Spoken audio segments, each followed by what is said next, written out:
Hi foodies, ఈరోజు మనం bagara rice ఇంకా చికెన్ ఫ్రై చేసుకుందాం. ఫస్ట్ స్టవ్ ఆన్ చేసుకొని దాని మీద కడాయి పెట్టేసుకొని కొంచెం షాజీరా వేసుకోండి, 2 యాలకులు ఇంకా 2 బే లీవ్స్ తీసుకొని వేసుకోండి, బిర్యానీ ఆకులు. ఓకే, సో ఇప్పుడు సన్నగా తరిగిన పచ్చిమిరపకాయలు, సన్నగా తరిగిన ఆనియన్స్ వేసుకొని బాగా ఫ్రై చేసుకోండి. బాగా బ్రౌన్ కలర్ అయ్యే వరకు ఫ్రై చేసుకోండి. ఓకేనా? ఇప్పుడు మా అమ్మ చేసిన స్పెషల్ జింజర్ గార్లిక్ పేస్ట్ వేసేసుకుందాం. 2 స్పూన్స్ వేసుకుందాం. బాగా ఫ్రై చేసుకోండి. తర్వాత మంచిగా కడిగి పెట్టుకున్న చికెన్ తీసుకొని వేసుకోండి. నేను 2కి చేస్తున్నాను, సో 1/2 కిలో చికెన్ పట్టింది. 1/2 కిలో చికెన్ బాగా కడిగేసుకొని ఈ మిశ్రమంలో వేసేసుకోండి. దీన్ని కూడా బాగా మిక్స్ చేసేసుకొని కొంచెం ఉప్పు ఇంకా చిల్లీ పౌడర్ వేసుకొని పెట్టుకోండి. ఓకేనా? ఈలోపు మనం మాట్లాడుకుందాం. నేను హవా కొత్తగా యూట్యూబ్ ఛానల్ స్టార్ట్ చేశాను. నాకు ఏమి ఇష్టం లేదో తెలియదు, కానీ వంట వండి పెట్టడం అంటే చాలా ఇష్టం. సో చిన్న ప్రయత్నం చూద్దాం ఏమవుతుందని చెప్పి. మీ పేరేంటో కామెంట్స్లో చెప్పండి. సో ఇప్పుడు మనం సాల్ట్ ఇంకా చిల్లీ పౌడర్ వేసుకున్నాం కదా, మూత పెట్టేసుకొని పక్కన పెట్టేసుకోండి. ఇప్పుడు మనం బగారా రైస్ చేసుకుందాం. కుక్కర్ పెట్టేసుకొని కొంచెం ఆయిల్ వేసుకోండి.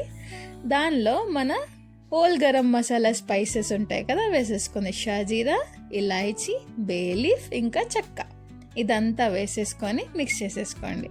ఇప్పుడు సన్నగా తరిగిన పచ్చిమిరపకాయలు, సన్నగా తరిగిన ఉల్లిపాయలు వేసుకోండి. అది కూడా మంచిగా మిక్స్ చేసేసుకొని 1/2 టొమాటో సన్నగా కట్ చేసి వేసుకోండి. ఇంకా జింజర్ గార్లిక్ పేస్ట్ మొత్తం మిక్స్ చేసేసుకోండి.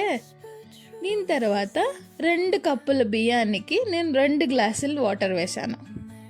నా గ్లాస్ మెజర్మెంట్స్తో, మీ మెజర్మెంట్స్ ఎలా ఉంటే అలా వేసేసుకోండి. వాటర్ వేసి వాటర్ కొంచెం బాయిల్ అయ్యాక బియ్యం కూడా వేసేసుకోండి. ఇప్పుడు కుక్కర్ విజిల్ పెట్టేసుకొని 3 విజిల్లు వచ్చాక ఆపేసుకోండి.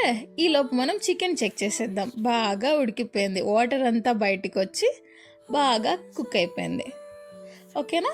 కొంచెం మిక్స్ చేసేసుకొని మనం నెక్స్ట్ కావాల్సిన మసాలాలన్నీ వేసేసుకుందాం. ఫస్ట్ వచ్చేసి chilli powder, 2 spoons of chilli powder వేసుకున్నాను నేను. మీ రుచికి తగ్గట్టు మీరు వేసుకోండి. ఇంకా 1 spoon of chicken masala, 1.5 spoon of coriander powder, 1/2 spoon of jeera powder, ఇంకా చిన్న స్పూన్తోని గరం మసాలా నేను వేసేసుకున్నాను. ఇప్పుడు బాగా ఫ్రై చేసుకొని చూడండి ఎంత బాగుందో ఆ చికెన్. టేస్ట్ మాత్రం అదిరిపోయింది. You should try. ఓకే, ఇప్పుడు దాన్ని మంచిగా ఫ్రై చేసుకోండి.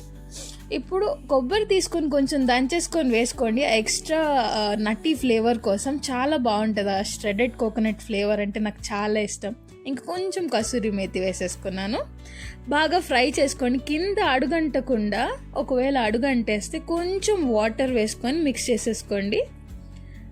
అడుగంటకుండా మసాలాలన్నీ ముక్కకు పట్టేసి బాగుంటాయి. ఇప్పుడు మనం బగారా రైస్ చూసుకుందాం. చూడండి ఎంత బాగా ఉడికిపోయిందో. నెయ్యి వేయడం మర్చిపోయాను, సో కొంచెం లాస్ట్కి వేసేసుకున్నాను.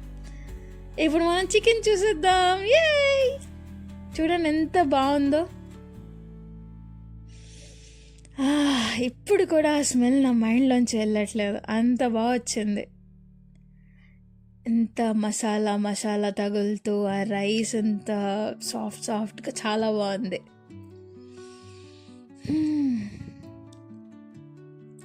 ఇప్పుడు మనం సర్వ్ చేసేసుకుందాం. హోటల్లో ఎలా ఒథెంటిక్గా చికెన్ ఫ్రై పీస్ బిర్యానీ వేస్తారో మనం అలా chicken fry piece bagara rice వేసేసుకుందాం. కింద చికెన్ పెట్టుకొని పైన రైస్ పెట్టేసుకొని అలా ప్లేట్లో పెట్టేసుకుంటే ఎంత బాగుంటుంది చూడ్డానికి. అచ్చం రెస్టారెంట్లో చేసినట్టే వచ్చింది. చూడండి ప్లేటింగ్ కూడా ఎంత బాగా కుదిరిందో. ఫస్ట్ వీడియో అయినా I'm so proud of my self for this. లాస్ట్లో ఏదో మనలో ఉన్న ఎడిటర్ బయటకు వచ్చేసారనమాట, సో అలా క్లోజ్అప్ షాట్లు. మీరందరూ కూడా ట్రై చేసి ఎలా ఉందో నాకు చెప్పండి. టాటా.